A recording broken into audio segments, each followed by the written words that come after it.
The management of small mucinous lesions in the pancreas is difficult because of the high risk of surgery and the unknown risk of malignancy.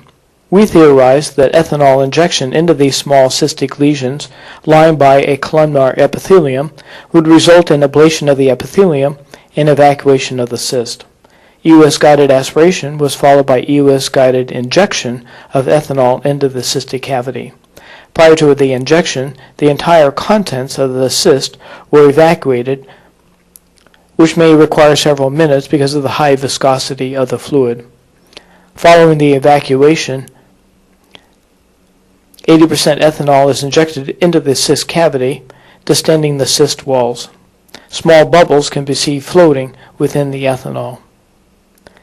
Alternating injection and aspiration results in high concentrations of ethanol bathing the entire cyst wall and epithelium.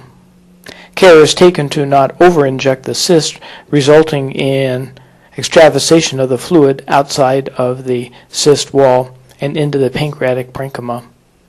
At the conclusion of the 3 to 5 minute lavage, the cyst fluid is collected and analyzed for epithelium and occult malignancy.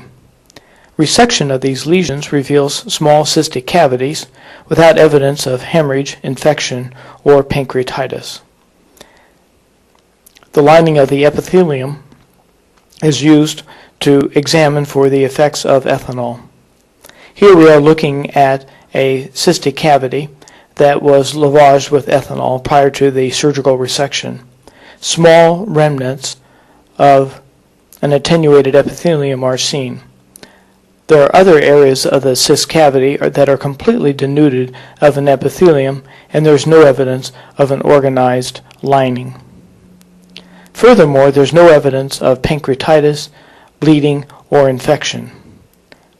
High-power examination of the epithelium reveals no evidence of residual columnar mucinous cells or epithelium.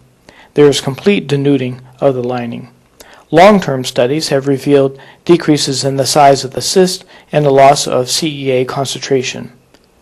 In summary, 25 patients have been treated over several years with concentrations up to 80%, demonstrating an attenuated epithelium and resolution of the cyst on CT scan. Further studies are being performed.